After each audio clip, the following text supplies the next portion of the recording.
Oh la la, 7 verbs all at once. Our goal is not necessarily that we memorize all the forms of these. So right now we just want to start seeing that we're aware of them a little bit more. Most of these we've at least seen in some forms already. Like I know that you've seen to want sometimes, and you've seen maybe just the je form or the tu form. So we're going to start looking at more of them. The goal right now is to add them to our verb chart so we have them for reference. I know that everyone at least has the concept of conjugating verbs, right? So if you have these on your chart and you can at least look back and apply them, we're good for right now. And then little by little, we start adding them. So we're not going to do a ton of like drill, drill, drill, just seeing where they are, right?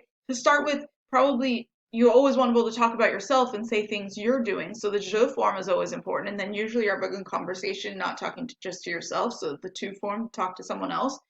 Also, as we look towards the near future, I've been telling you that there's going to be another kind of verb tense where you have to know the present in order to get to it. So the one we're going to do the most soon in French 2, you're going to have to know the new form of verbs to get to that new verb tense. So that's something to start thinking forward to.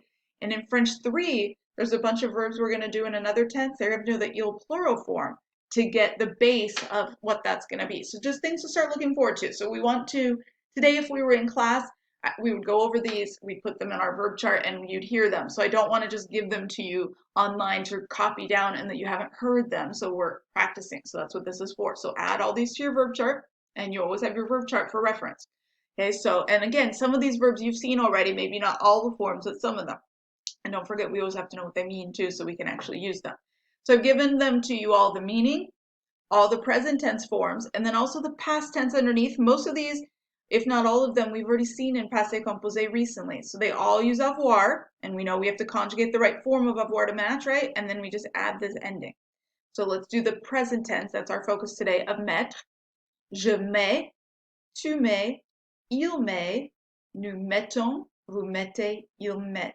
Most important thing for pronunciation is remember that all of these verbs that end with ent, they have a silent ending. We never pronounce the ENT on the end of verbs. Il met. The verb voir.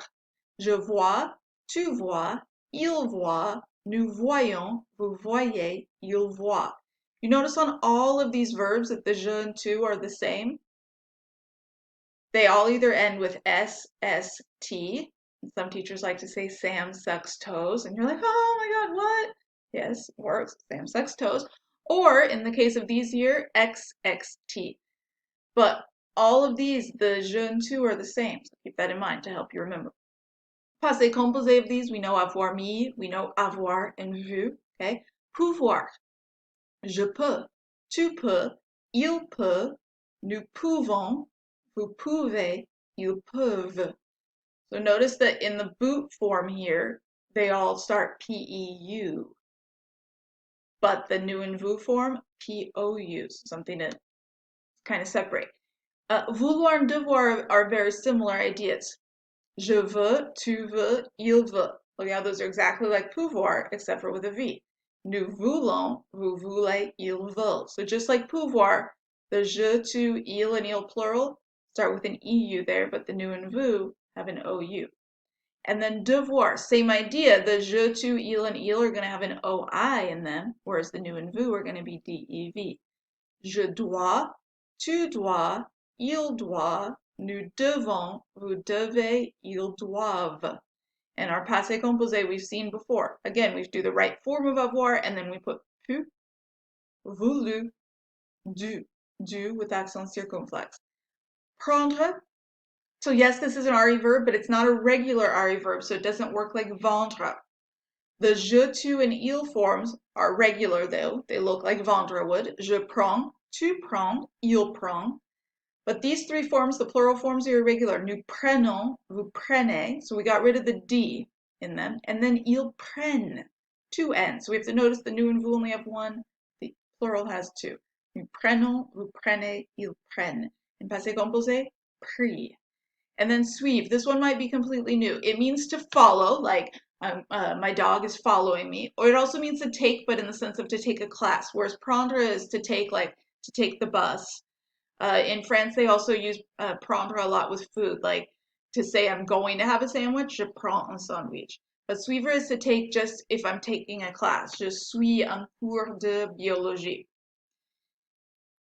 Je suis. You're like, wait, but isn't that the same form as être? How am I going to know the difference? Context, right? If I say je suis sympa, you know that it means I am nice. But je suis un chien. Hopefully you don't think I'm saying I'm a dog. I'm saying I'm following a dog. Okay?